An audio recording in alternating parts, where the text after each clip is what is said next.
हाँ गुरुदेव, coat coat प्रणाम। हाँ, आपका प्रणाम स्वीकार है। आपको भी प्रणाम। बोलिए बोलिए। आपका आज यही आपका कैसेट यूट्यूब पर आज पहला दिन से मैंने सुना है। बाप रे। और ऐसा लगा मुझे कि साहेब आपके हृदयासन पर आकर बैठ गए हैं और आपके मुख से वाणी निकल रही है जो। और मुझे आपकी कृपा, आपका प्रेम, आपका आशीर्वाद चाहिए। आपने कितने प्रवचन सुने? हम आज यही सुने हैं 3 को, पहला दिन था आज। तो अभी तो बहुत सारे प्रवचन है, 500-600 प्रवचन है। हाँ सुनेंगे, हम आपका सब सुनेंगे। हाँ, तो आपका व्हाट्सएप नंबर होगा ना, तो उसमें मैं हाँ लिंक भेज व्हाट्सएप देता नंबर है हूँ। गुरु जी, हमारा यही व्हाट्सएप नंबर है। हाँ, तो फिर चिंता मत करो, आपको रोजाना वाले आ जाएंगे। वो पूरे सुनो, समझ लो। और हमारे यहाँ कैसा है, पहले जानो फिर मानो। माने कैसा है, पहले परमात्मा को प्राप्त कर लो, बाद में फिर आपको क्या राह है, या उस पर कोई संशय है आपका, या इसके बारे में और धर्म है, पंथ है, गुरुगद्दिया है, आध्यात्मिक संस्था है, ये क्या कहती है, उसके पूरा जांच करो। फिर मुझे फिर सवाल करना कि ये तो मुझे ऐसा लग रहा है, या बराबर लग रहा है, या गलत लग रहा है, वगैरह वगैरह। इसको कहते हैं हम पहले जानो फिर मानो। बराबर। हाँ हाँ इसके पहले कैसा होता है, ऐसा नहीं होता ना। पहले हाँ हमारे पास आ जाओ, हमको गुरु धारण करो, हमारा गड्ढा तोड़ा पहन लो, हाँ हमारी पूजा आरती करो, हमारे बंधन में रहो, आते हाँ जाते रहो, हाँ तन मन धन देते चलो, हाँ फिर देखेंगे परमात्मा आपको कैसा मिलता है नहीं मिलता है, वो बात वाली बात है। बराबर। हाँ लेकिन यहाँ हमारा उल्टा है।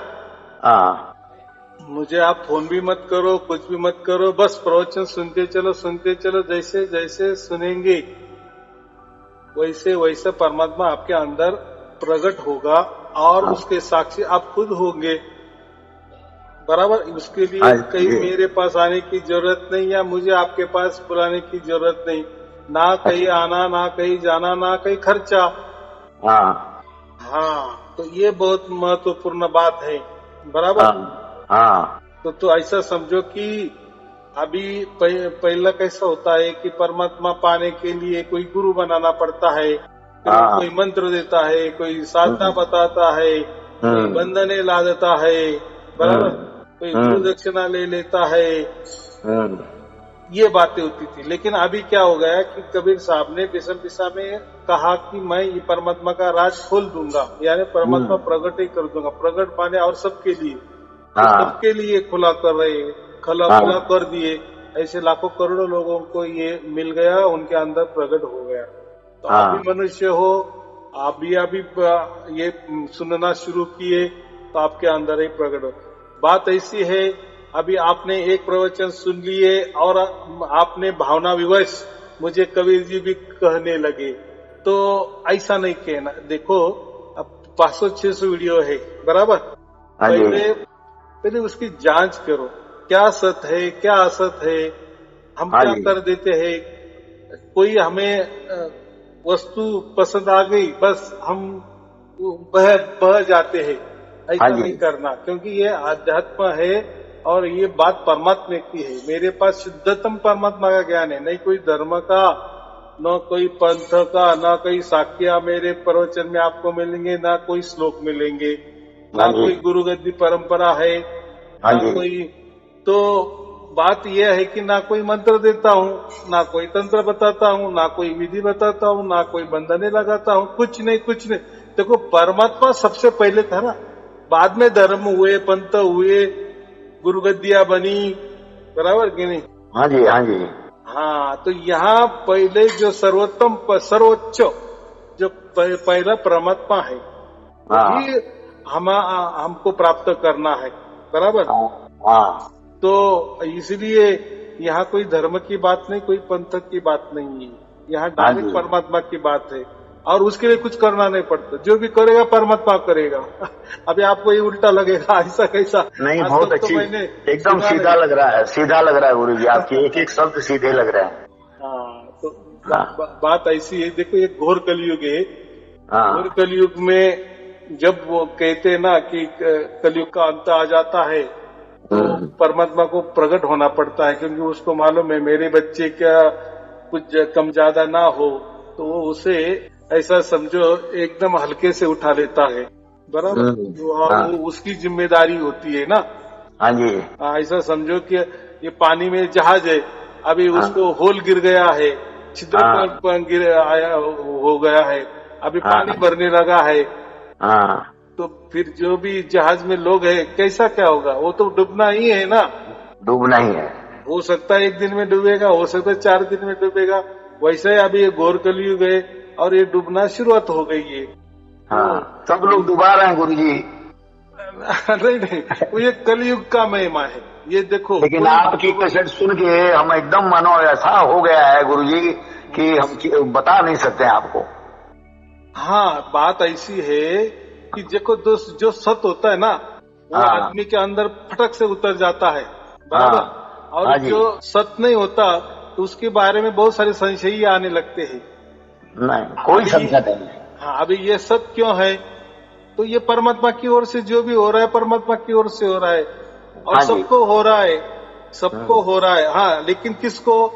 जो पुकारता है या जिसकी इच्छा है, जिसकी मनोकामना है कि मुझे प्राप्त होना ही होना है परमात्मा, तो उसकी इच्छा से यानी उसकी पुकार से परमात्मा बराबर आता है, उसकी ओर से आता है, ना कि हमारी ओर से। हमारी ओर से तो हमने तो बहुत कुछ किए, उसके लिए तो धर्म निकाले, पंथ निकाले, गुरुगतियां चल रही है, बड़ी बड़ी संस्था है, बड़े बड़े विचार है, 4 वेद है, 7 शास्त्र है, 18 पुराने है, 1 उपनिषद है, नए नए रिसर्च चालू है, नए नए श्वासों पे साधना चालू है, जाप चल रहा है, अजपा चल रहा है, अनंत धुने चल रही है, ना जाने हजारों लाखों प्रकार के विधान चालू है। जानकारी पे जानकारी लोग बांट रहे हैं, फोकट में बांट रहे हैं, बराबर। लेकिन लेकिन लेकिन उससे क्या मिला? कुछ नहीं। तो कबीर साहब ने विषम विषम राज क्यों कहा कि उस टाइम उन्होंने 650 बरस पहले लिखा था कि मैं ये राज विषम विषम में प्रकट करूंगा। प्रकट माने सबके लिए, बराबर। उसके लिए कोई पंथ की आवश्यकता नहीं है कि कोई कबीर पंथ। देखो, ये पंथ धर्म ये तो बाद में तैयार हो जाते हैं, जब कोई महापुरुष आता है तो ये पंथ वगैरह ये तो बाद में शुरू हो जाते हैं, संप्रदाय बाद में शुरू हो जाते हैं, मजहब बाद में शुरू हो जाते हैं, तो चलो वो भी अच्छी बात है।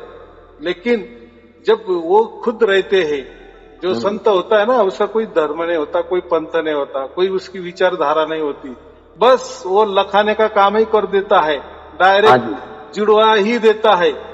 अरे तो इसके लिए कोई मंत्र की जरूरत नहीं है, न कोई तंत्र की जरूरत नहीं, न कोई ध्यान की जरूरत है। जो ध्यान बताता है परमात्मा प्राप्ति के लिए, या जो कोई मंत्र बताता है परमात्मा प्राप्ति के लिए, कोई विधि बताता है परमात्मा प्राप्ति के लिए, कोई बंधने लादता है परमात्मा प्राप्ति के लिए, या खुद की पूजा करवा लेता है दूसरों के, मैं ही गुरु हूँ, मैं ही परमात्मा हूँ, मैं ही कबीर जी हूँ, मैं ही ये हूँ, मैं ही वो हूँ, देखो मेरे बारे में ऐसा लिखा है, मेरे बारे में ऐसा लिखा है। तो ये देखो, खुद परमात्मा के पहचान के लिए परमात्मा उसका ही धर्मग्रंथ का क्यों आधार लेगा? धर्मग्रंथ तो बाद में तैयार हो गए ना। लेकिन देखो, ये कलयुग के परमात्मा जो तो कहते हैं ना कि मैं ही परमात्मा हूँ, तो वो परमात्मा खुद परमात्मा है, इसके लिए किसके दाखले उठाते हैं? धर्मग्रंथ के दाखले उठाते हैं ना। हाँ, पंथ के दाखले उठाते हैं, यहाँ वहाँ के दाखले उठाते हैं, और ये सबको सबने फंसा दिया गुरु जी। आपने देखो कि मैं परमात्मा हूँ। देखो, अभी स्वयं परमात्मा को उसकी पहचान देनी पड़ रही है, इसको तो हम कहते हैं। सही बात है गुरु जी, बहुत विलक्षण आपने एकदम सार निकाल दिया आपने। नहीं, फिर घोर कलयुग किसको कहते हैं? यानी जो परमात्मा निर्गुण निराकार के परे है। देखो, लोग बोलते भी है, सभी बोलते हैं कि हाँ हाँ हमें मालूम है परमात्मा अंदर है, बाहर है, यहाँ है, वहाँ है, कन कन में है। अब लेकिन और बोलते हैं कि निर्गुण निराकार के परे कोई उसका आकार नहीं है, कोई उसका गुण नहीं है, वो तो त्रिगुणातीत है, भावातीत है।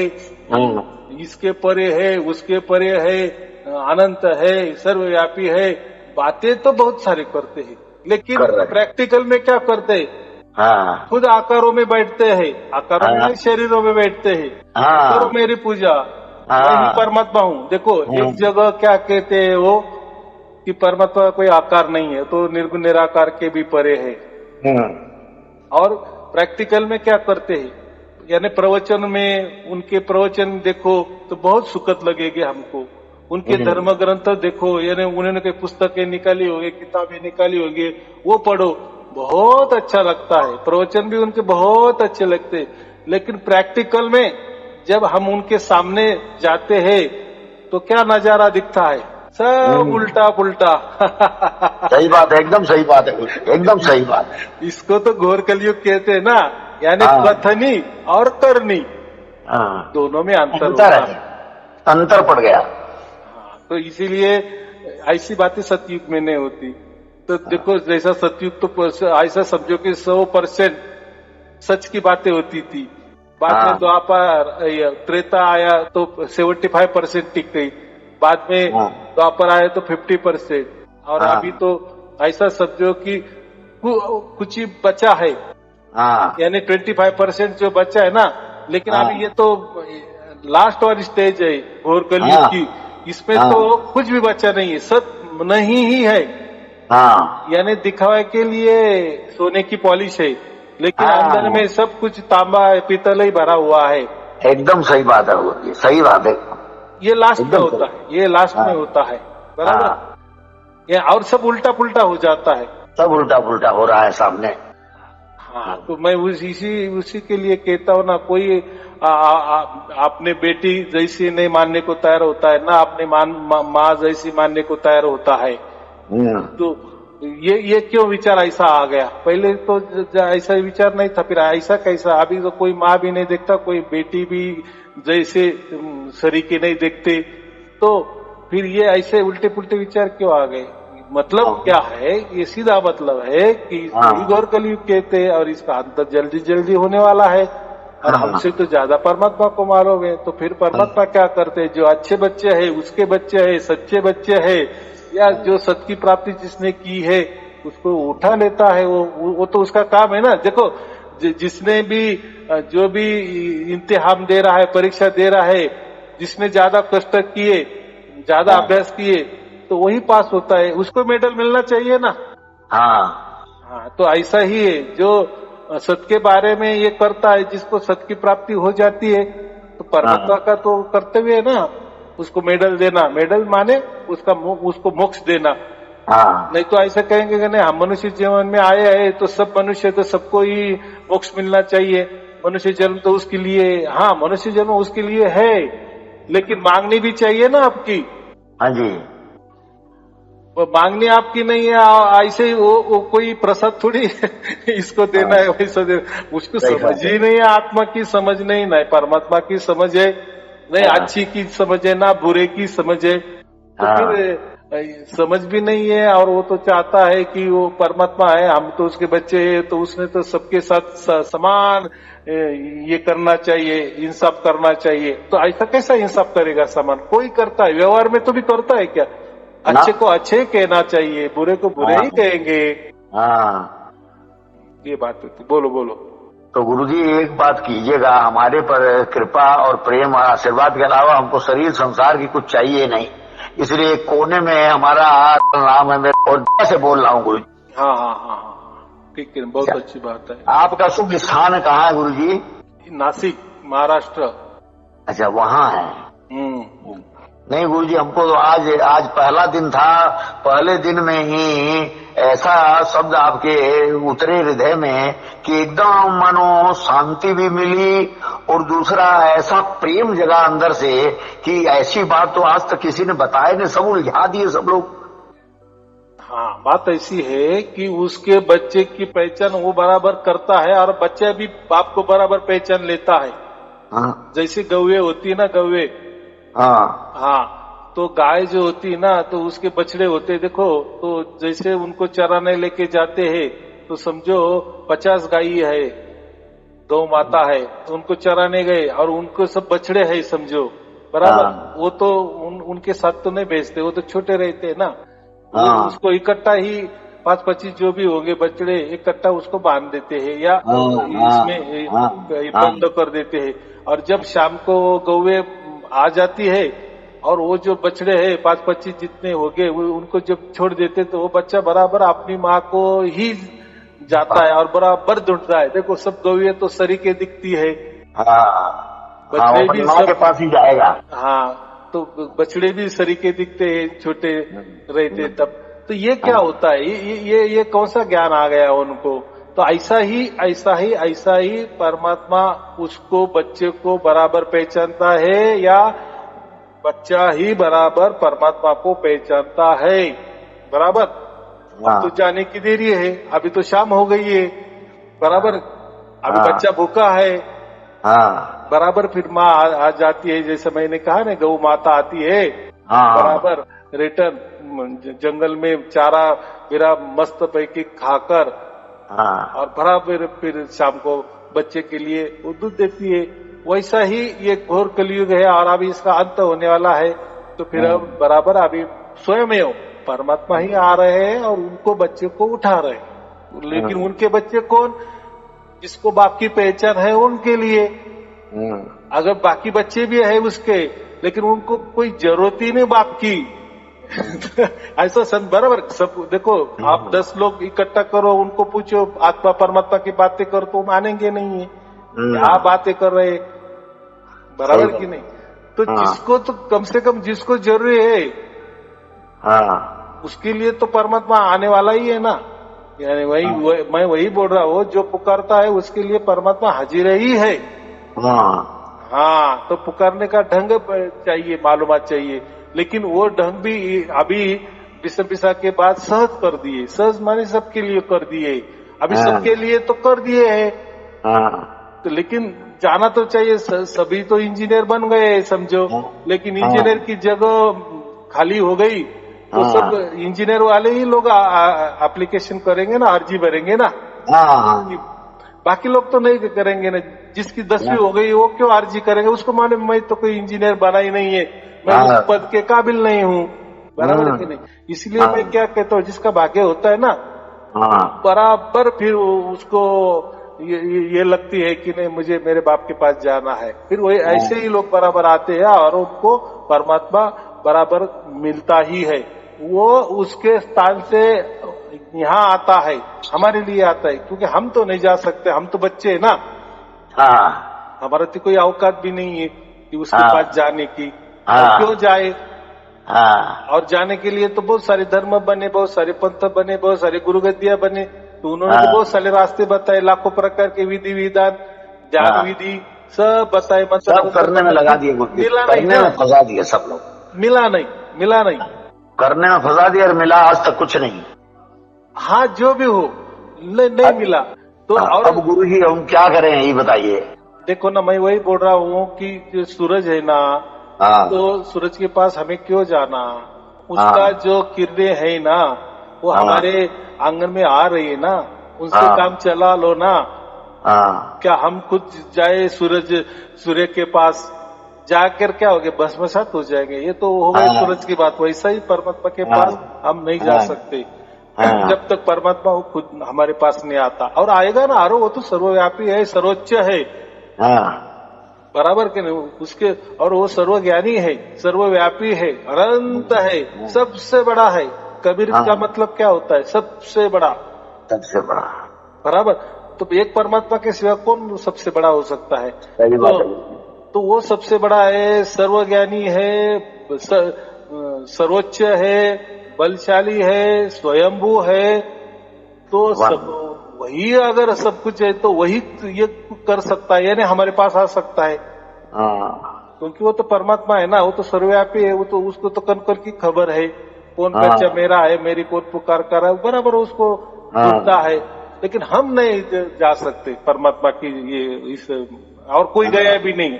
सब बोलते हैं, सब तो कहते हैं ये मंत्र ले लो, ये ध्यान ले लो, परमात्मा प्राप्त हो जाएगी। लेकिन ना ध्यान देने वाले को मिला है, ना मंत्र देने वाले को मिला है। सब धोखा दे दिए। ठीक है धोखा दिए और फिर उसका उनको ये भी मिल गया ना क्या वो बोलते सजा भी मिल गई ना उनको। सजा मिली नहीं है और मिलेगी। नहीं जो धोखा देते हैं उनको सजा मिलती है तो वो क्या कोई नया तो नहीं बात नहीं ना। वैसा है ना, बुरे का नतीजा बुरा ही होता है, अच्छे का नतीजा अच्छा ही होता है। बराबर। तुम अगर जीवों के साथ खिलवाड़ करेंगे तो क्या होगा? अरे उनका बाप जिंदा है ना ऊपर। हाँ वो तो देख ही रहा है, वो तो देख रहा है, लेकिन ये खुद ही बाप बन बैठे सब जीवों को बोल रहे हैं मैं ही तुम्हारा बाप हूँ, यानी मैं ही परमात्मा हूँ। देखो असली परमात्मा को छोड़ के ये क्या बोलते हैं शरीरधारी परमात्मा बन गए। तो इनको तो कितनी सजा मिलनी चाहिए और मिल रही है ना। मिल रही है। बाकी उसके कगार पे है। तो ऐसा देखो आप ठीक है जीवों के साथ खिलवाड़ किए तो आपको इतनी सजा है, तो आप परमात्मा के साथ भी खिलवाड़ कर रहे हो तो आप क्या आपको कितनी सजा होनी चाहिए अभी बताओ। सही, एकदम सही बात है गुरुजी, एकदम दूध का दूध पानी का पानी कर दिया आप एकदम।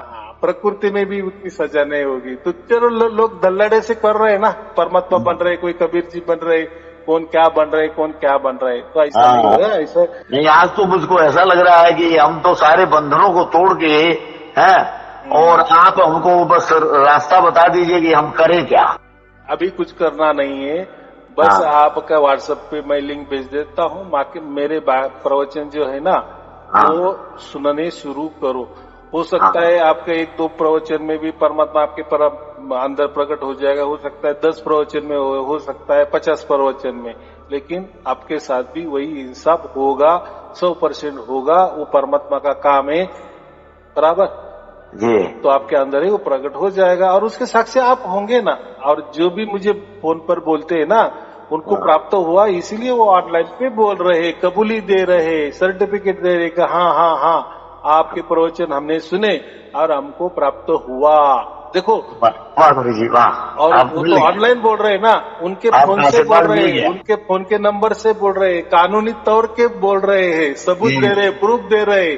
और ये जो जा रहा है ये तो लाखों करोड़ों लोगों के साथ जा रहा है और ये अविरत अनंत काल के लिए रहने वाला है। जब उनके साथ घटना घटी इसलिए बोल रहे हैं ना। कितने लोग झूठ बोलेंगे समझो, एक टाइम पास के लिए।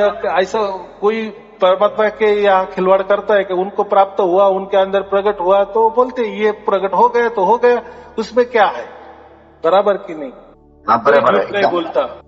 कोई झूठ नहीं बोलता, कोई ये करते नहीं। बाकी तो कोई तो बोलते भी नहीं है। कोई ऐसे लोग भी देखो, अगर उनके पास भी ऐसा कुछ ज्ञान होता, अगर सचमुच में उनके प्रवचन द्वारा परमात्मा प्रकट हो जाते तो फिर वो भी लोग खड़े कर देते।